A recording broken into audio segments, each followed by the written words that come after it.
स्नेह और प्रेम के अतिरिक्त तुम्हें देने के लिए मेरे पास कुछ भी नहीं, और इसके चलते मैंने तुम्हारी अर्धांगिनी उत्तरा को वचन दिया था कि जब तक मैं युद्ध भूमि में हूं, तुम्हारे प्राण को संकट में नहीं आने दूंगा।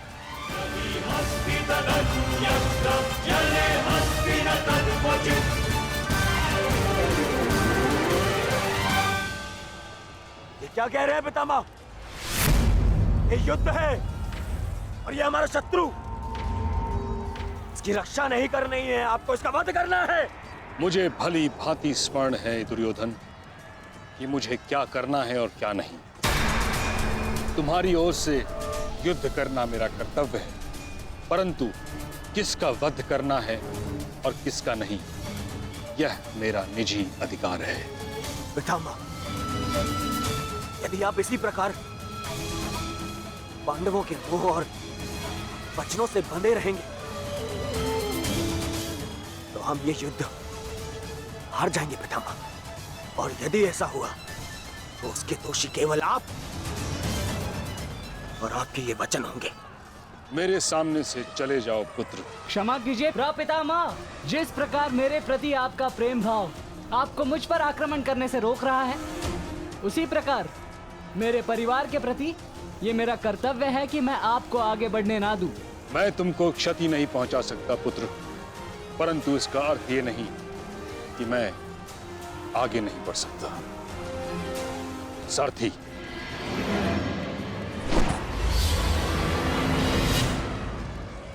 साधु पुत्र, किंतु अगली बार मत चूकना।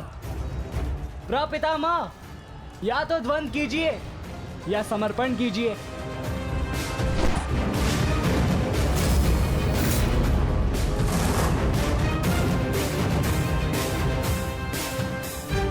बस करो पुत्र।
मुझे रोक पाना भी सरल नहीं है पितामह। उत्तम अभिमन्यु, अति उत्तम।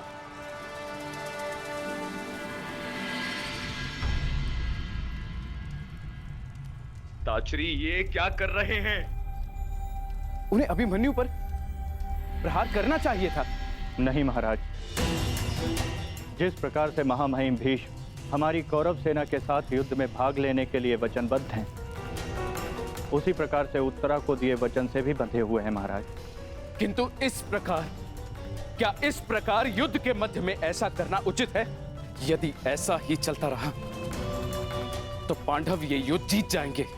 सबसे महत्वपूर्ण सूचना अभी यही है कि युवराज दुर्योधन सुरक्षित है महाराज।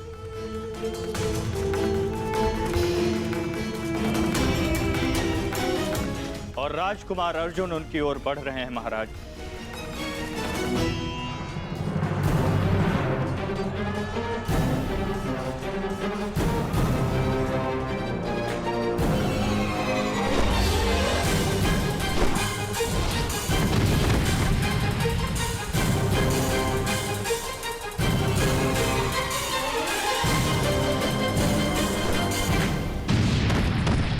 राजकुमार अर्जुन और युवराज दुर्योधन की रथ के पताका के मध्य अब कोई भी नहीं है महाराज। ईश्वर, ईश्वर मेरे पुत्र की रक्षा करना।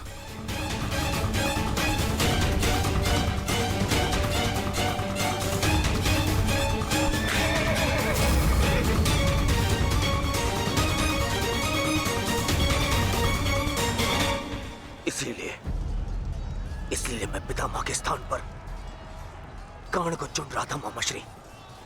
इसीलिए मित्रकर्ण इनके भांति वे पक्षी युद्ध तो नहीं लड़ता। इनसे नहीं होगा मामा श्री। हमारे और बाकी महारथी कहाँ हैं?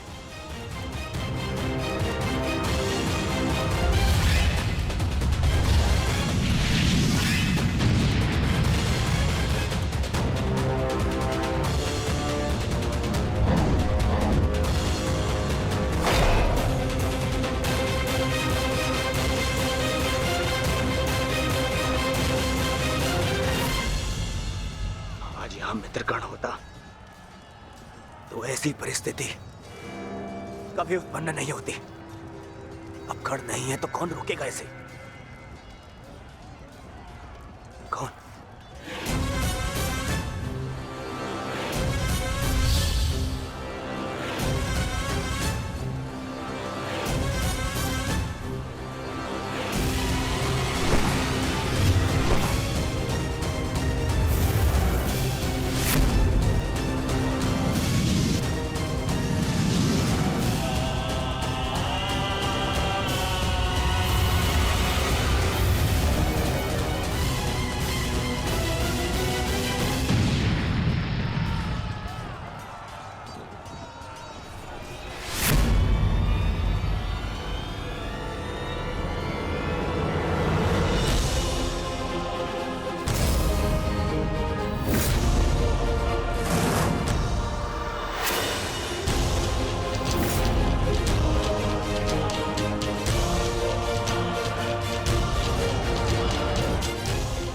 मेरे मार्ग से हट जाओ विष्णु।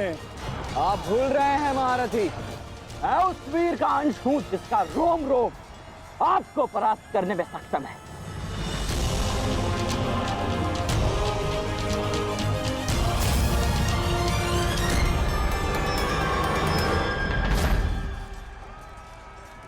हम यहाँ युद्ध करने आए और मैं अपने पिता को यह वचन देकर आया कि रणभूमि में मैं उनकी कमी की अनुभूति किसी को नहीं होने दूंगा। मेरे मार्ग से हट जाओ विष्णु। मैं तुम पर प्रहार नहीं करना चाहता और ऐसा करने के लिए मुझे विवश मत करो। आप द्वंद्व कम और बातें अधिक करते हैं।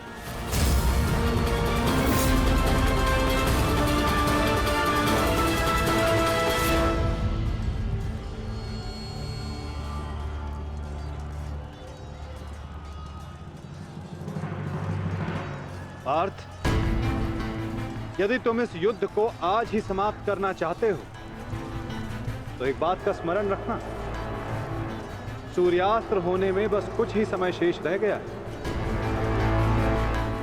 अपने सामने खड़ी बाधा पर प्रहार करो पार्थ।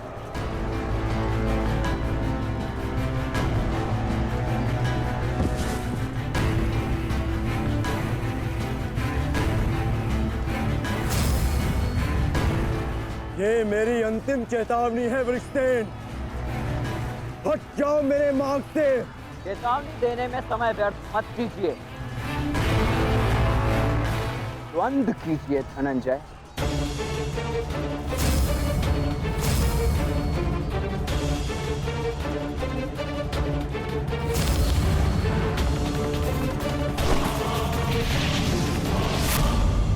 वृषसेन,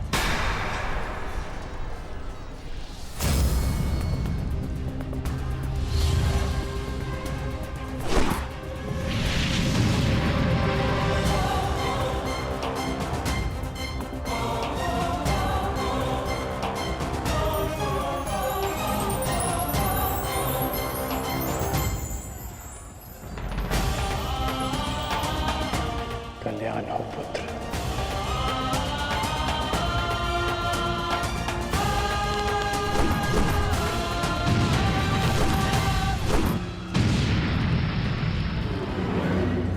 तुम्हारा पुत्र तुम्हारे ही भांति कुशल योद्धा है कर्ण।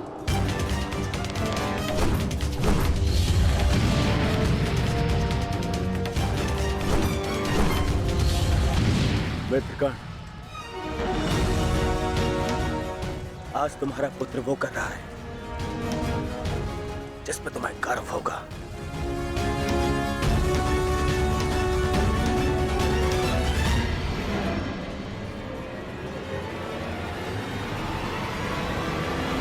शीघ्रता करो पार्थ, सूर्यास्त्र में बस कुछ ही समय शेष है।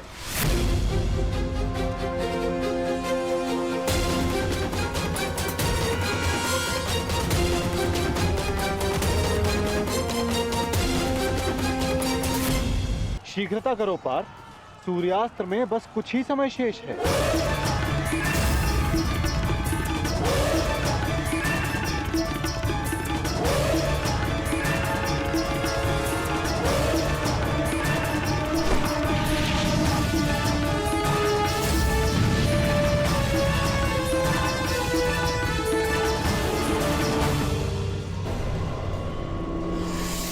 ये पर्वतास्त्र है पुत्र, मुष्टिकास्त्र का प्रयोग करो।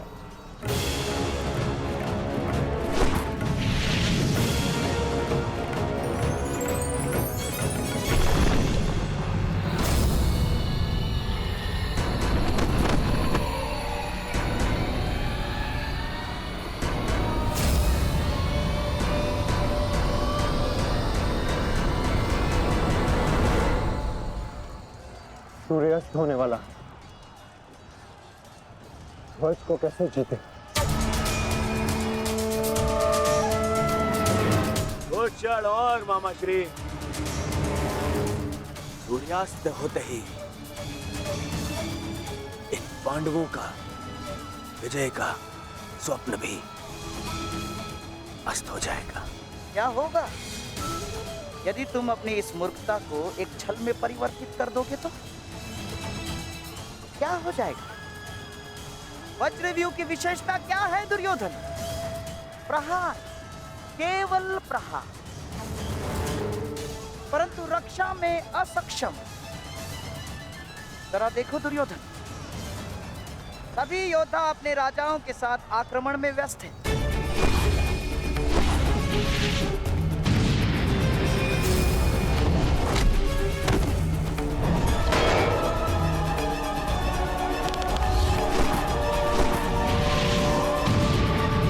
बिना किसी रक्षा नीति के हम इसका लाभ उठा सकते हैं दुर्योधन। क्या होगा यदि तुम धर्मराज युधिष्ठिर को बंदी बना लो तो? यदि पांडवों के ज्येष्ठ भ्राता युधिष्ठिर को हमने बंदी बना लिया दुर्योधन, तो हमारी विजय निश्चित।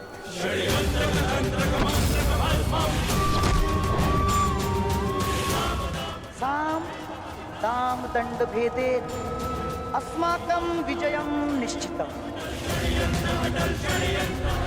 अस्माकं विजयं निश्चितम् दुर्योधन। आपका विचार उत्तम है मामा श्री।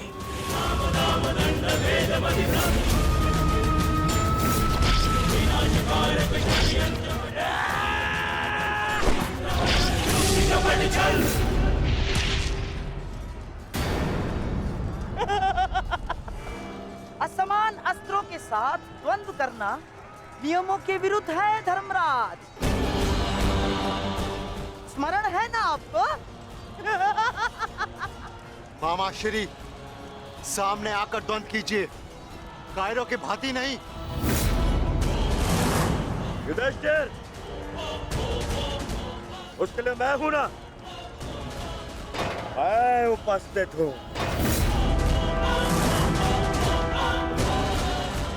यदि तुम युद्ध चाहते हो तो मैं तत्पर हूं। ये बात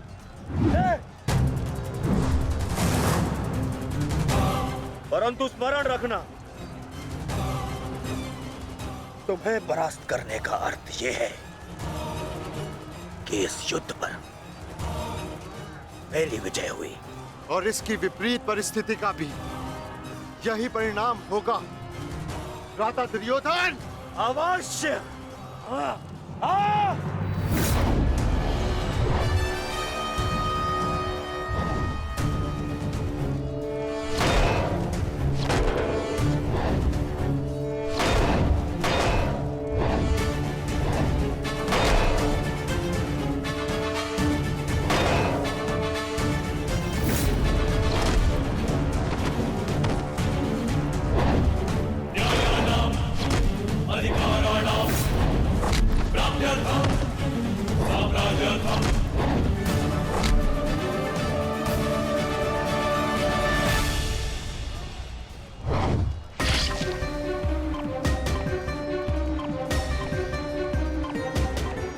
साधु पुत्र, साधु।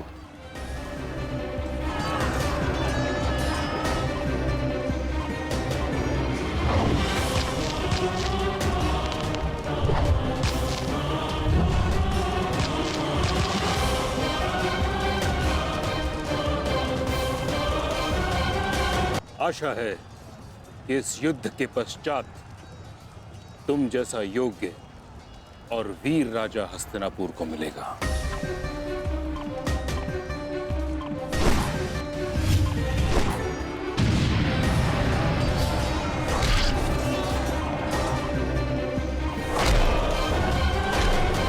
अरे अरे अरे सहदेव, कहाँ चल दिए? शुभ कार्य करने जा रहे हो ना? मामा श्री का आशीर्वाद नहीं लोगे? आओ प्रणाम करो।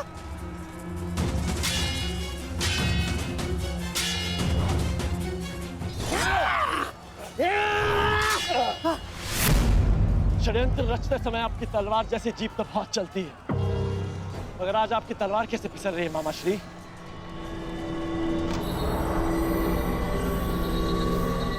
नहीं दुर्योधन, वो क्या है ना सहदेव, हर वस्तु अपने समय से चलती है।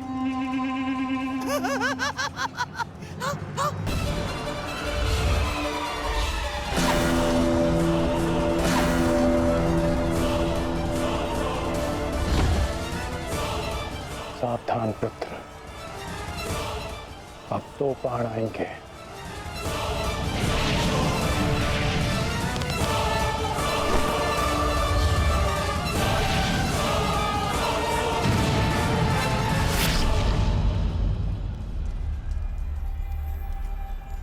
से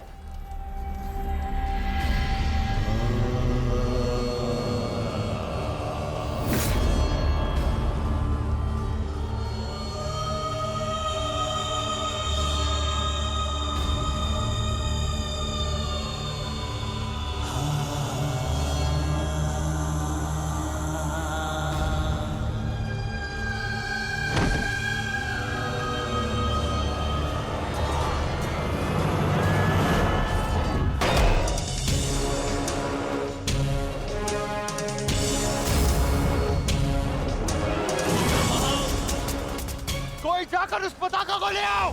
दुर्योधन मेरे साथ युद्ध में व्यस्त है। जाओ।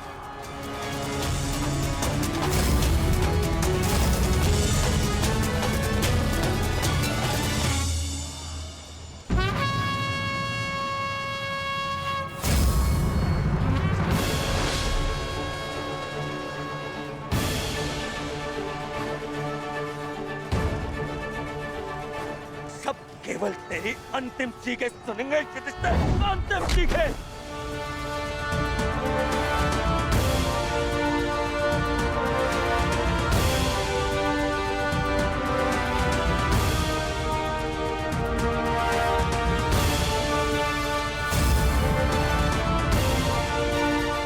अरे कोई रोको उस बालक को।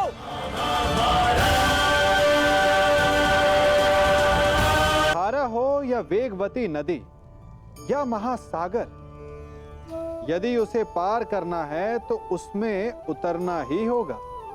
केवल बाहर बैठकर उसे निहारने से कोई कार्य सिद्ध नहीं होता। यदि नाव ना हो तो लहरों से लड़ना होता है, धारा से टकराना होता है। यदि तैरना सीखना है तो डूबने के भय से उभरना होता है। यही जीवन है। ठीक इसी धारा, नदी, महासागर की भांति हमारे जीवन में हमारे समक्ष संघर्ष आकर खड़ा हो जाता है। फिर हम सोचने लगते हैं कि इससे पार कैसे पाएं।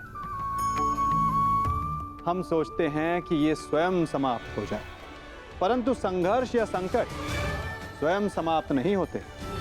उन्हें समाप्त करने के लिए उनसे जूझना पड़ता है। इसलिए संघर्ष से बचना श्रेयस्कर नहीं।